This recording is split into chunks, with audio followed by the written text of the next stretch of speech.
Hello everyone, and welcome to my BNB CBS Gossip 24 channel.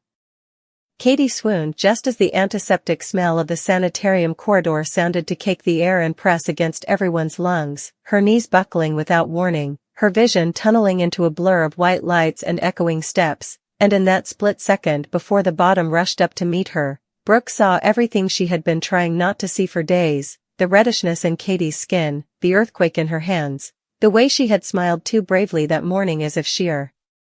restraint could keep her upright, and Brooke's laugh tore out of her casket before she could stop it, raw and broken, as nurses rushed forward and Katie's body was caught and lowered onto a gurney, the bus squealing as she was rushed back into the examination room, leaving Brooke standing there frozen, heart slamming against her caricatures, the world suddenly too loud and too quiet each at formerly, and it was also in that unsupportable stretch of time where twinkles felt like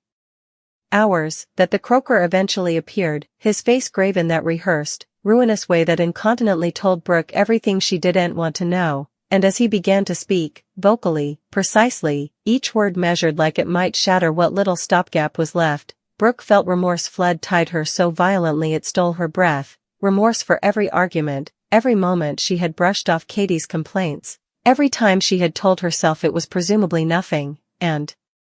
when the croaker said there were complications, when he explained that Katie's fainting wasn't just prostration or stress but commodity far more serious, commodity that had been quietly worsening, Brooke's countenance fully disintegrated, her legs giving out as she sank into the hard plastic president, hands flying to her mouth as a sob broke free, unattractive and willful. Her gashes discovering over as the croaker continued, explaining tests and reviews and words like critical,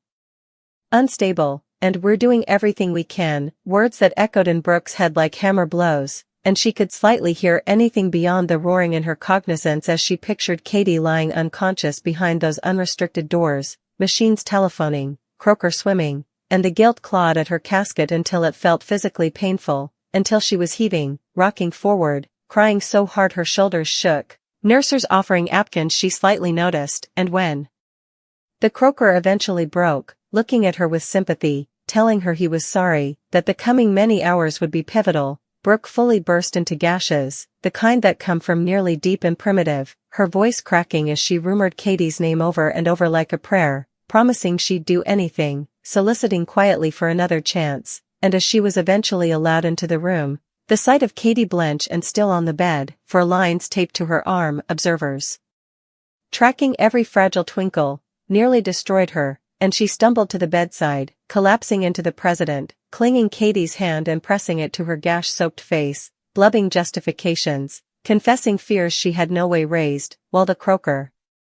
stood still in the background, the weight of his ruinous news still hanging in the air, and the sanitarium room felt suspended in time, filled with the steady beeping of machines, the sharp scent of detergent, and Brooke's broken weeping, a shocking, heartbreaking scene where fear, remorse, and love collided all at formerly, leaving Brooke shattered and adhering to the stopgap that Katie would wake up, that this wouldn't be the end, indeed as the croaker's words replayed mercilessly in her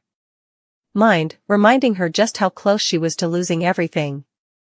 The hours that followed blurred together for Brooke in a way she would never fully be able to explain later, as if time itself had warped inside the hospital room, stretching and folding in cruel ways, because every second she spent sitting beside Katie's bed felt endless while entire chunks of time vanished without warning, swallowed by fear and exhaustion, and she found herself staring at the slow rise and fall of Katie's chest, counting each breath like it was something fragile she might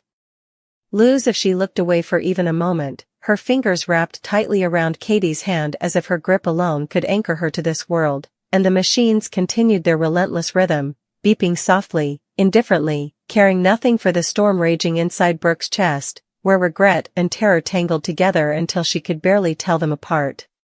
She replayed everything in her mind on a loop she couldn't shut off, the last time Katie had laughed, the way she had brushed off her dizziness with a joke, the night Brooke had snapped at her for canceling plans, accusing her of being dramatic, and each memory landed like a physical blow, making Brooke flinch and squeeze Katie's hand harder, whispering apologies into the quiet room, her voice hoarse and cracking as tears slipped silently down her cheeks now, no longer explosive sobs but a steady, aching grief that settled deep in her bones.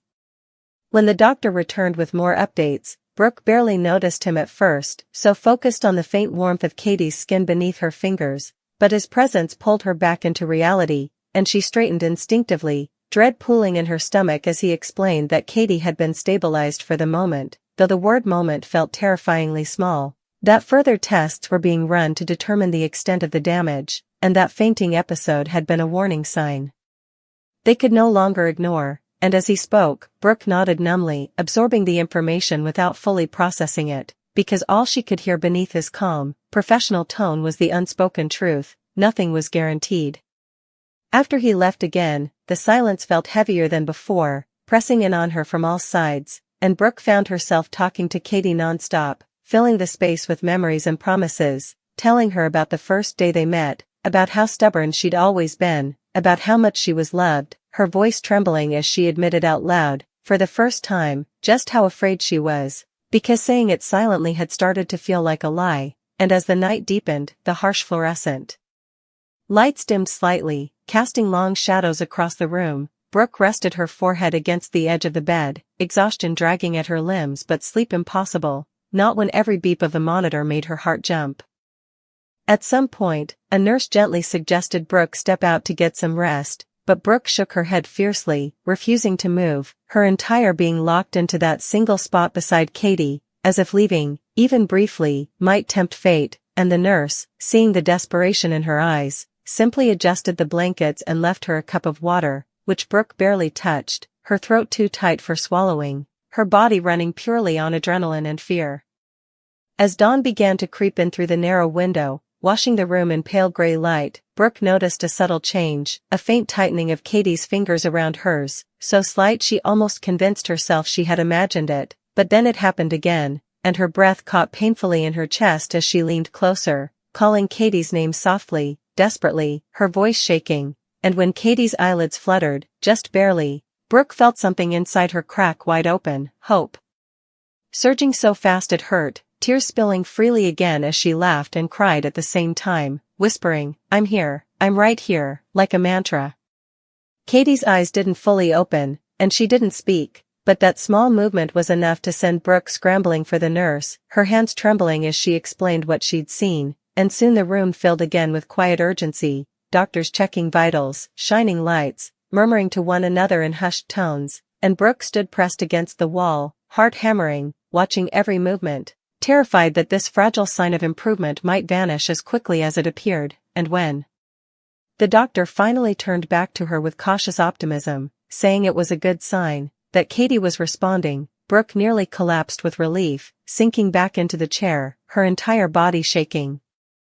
But relief was fleeting, quickly tempered by the reality that recovery would not be simple, that there would be long days ahead filled with uncertainty, treatments, and difficult conversations. And when the doctor explained that Katie would need to stay under close observation, possibly for weeks, Brooke didn't hesitate, telling him she would be there every day, every night if she had to, her voice firm despite the tremor beneath it, because if there was one thing she knew with absolute certainty now, it was that she would never take another moment for granted.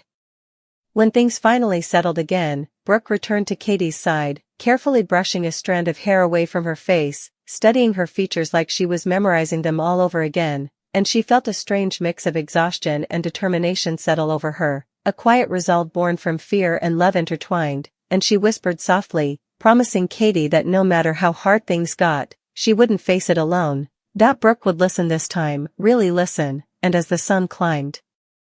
higher, casting warm light across the room, the hospital no longer felt quite as cold as it had before, though the uncertainty remained, lingering like a shadow.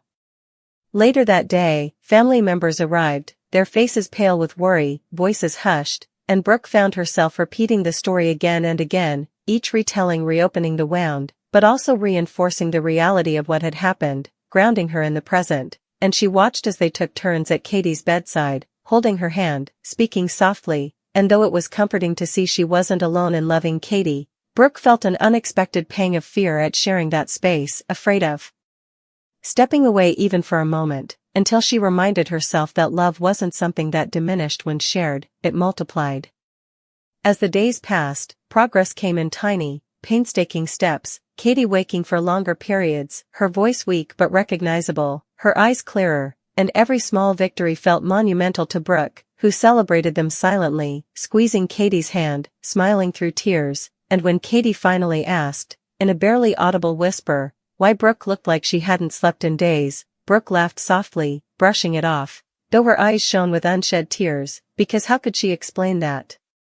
Sleep had felt like a betrayal when she had come so close to losing her.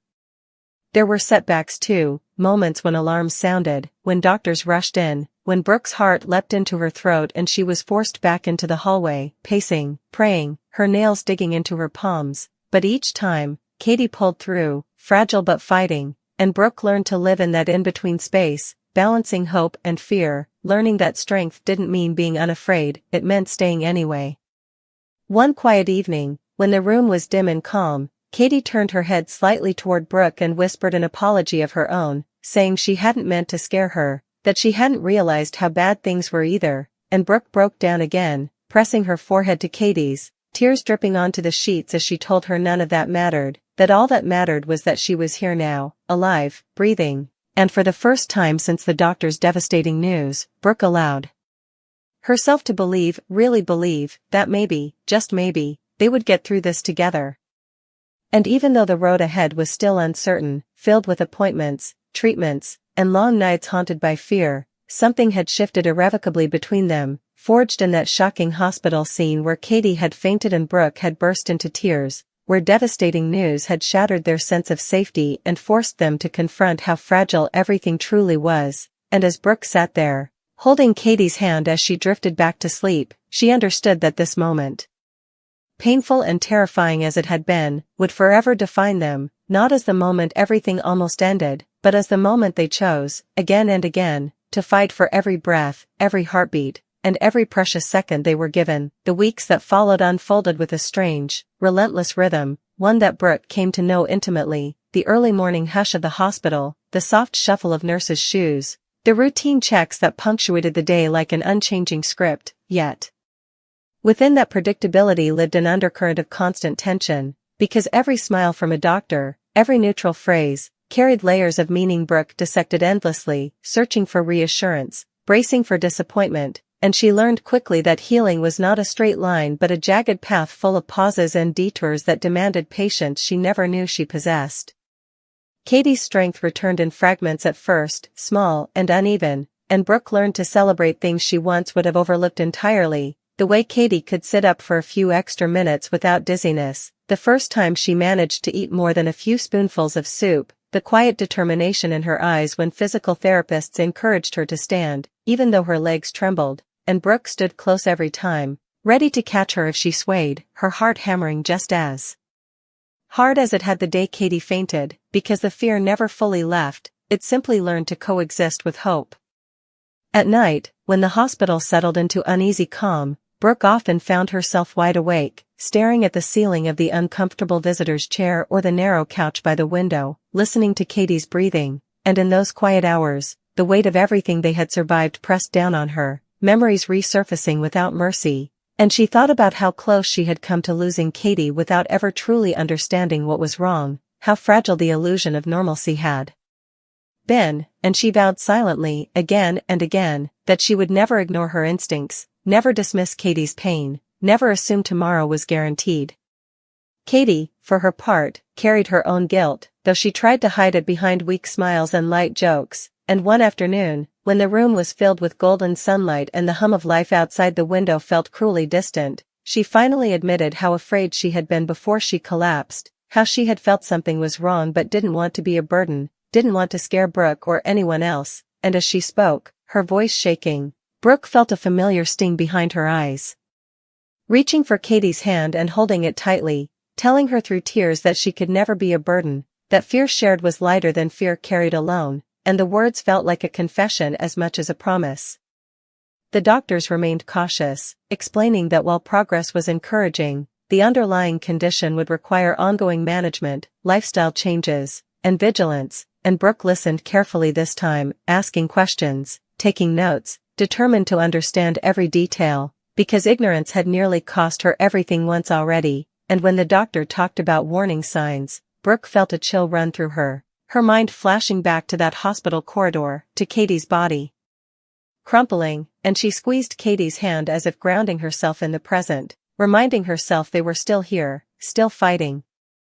When the day finally came that Katie was cleared to leave the hospital, the moment felt surreal, almost fragile, like something that might disappear if Brooke acknowledged it too loudly, and she packed up their things slowly, triple-checking instructions, prescriptions, follow-up appointments, while Katie watched with fond amusement, teasing her gently for being overly cautious, and Brooke smiled, though her chest felt tight, because caution no longer felt like a flaw, it felt like love.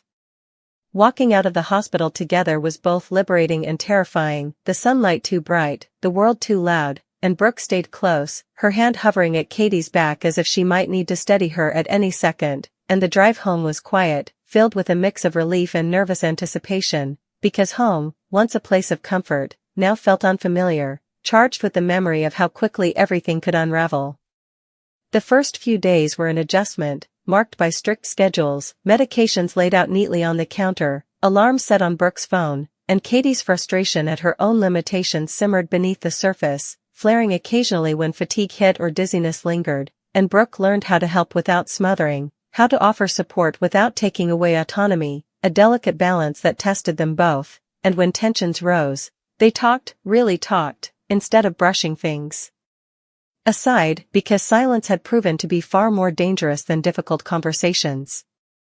There were moments of unexpected beauty too, quiet afternoons spent sitting together on the couch, Katie's head resting against Brooke's shoulder, the simple act of being together carrying a depth it never had before, and Brooke found herself studying Katie the same way she had in the hospital, noticing the tiny details, the way she furrowed her brow when concentrating, the soft hum she made absent-mindedly, and gratitude washed over her so intensely it sometimes brought tears to her eyes without warning. Still, fear lingered like a shadow, especially at night, when Katie stirred restlessly or went quiet for too long, and Brooke would jolt awake, heart racing, checking her breathing, her pulse, and though Katie reassured her gently, reminding her she was okay, Brooke couldn't fully silence the voice in her head that whispered, "What if?" And she learned to live with that voice, acknowledging it without letting it rule her, reminding herself that vigilance did not have to mean panic. As weeks turned into months, Katie grew stronger, her color returning, her laughter sounding fuller, and Brooke noticed a shift in herself too, a deeper patience, a sharper awareness of what mattered, and trivial annoyances that once seemed important now faded into insignificance, replaced by a fierce protectiveness and a profound appreciation for ordinary days. And when friends commented on how different she seemed, calmer, more grounded, Brooke simply smiled, because some changes were impossible to explain without reliving the fear that caused them. One evening, while they were cooking dinner together for the first time since Katie's collapse, she paused suddenly, gripping the counter, and Brooke froze, her heart slamming painfully in her chest, the memory of the hospital flooding back in an instant, but Katie took a steadying breath, met Brooke's wide eyes, and smiled softly, telling her she was okay, just tired, and Brooke exhaled shakily, realizing how deeply that moment had carved itself into her, how the past still lived just beneath the surface, and Katie reached for her, pulling her into a gentle hug, whispering that they were still here, that they had survived, and Brooke clung to her, tears slipping free, because surviving didn't mean forgetting, it meant learning how to move forward despite the fear. The anniversary of Katie's hospitalization arrived quietly, catching Brooke off guard, and she spent the day restless, memories pressing in from all sides, and when Katie noticed her mood and asked what was wrong, Brooke hesitated before admitting the truth, that she couldn't stop thinking about that day, about how close they came to losing everything, and Katie listened intently, her expression soft, before thanking Brooke for staying, for fighting alongside her, and they held each other for a long time, honoring not just the trauma, but the strength it had revealed in both of them. Life never returned to what it had been before, but Brooke eventually understood that it didn't need to, because what they had now, hard-earned, deeply felt, shaped by fear and resilience, was something stronger, more honest, and as she watched Katie laugh one afternoon, sunlight catching in her eyes, Brooke felt that familiar swell of emotion, a mix of gratitude and lingering fear. And she knew that the memory of that shocking hospital scene would never fade completely, that the image of Katie fainting and the sound of the doctor's devastating news would always live somewhere inside her, but they no longer defined the future alone.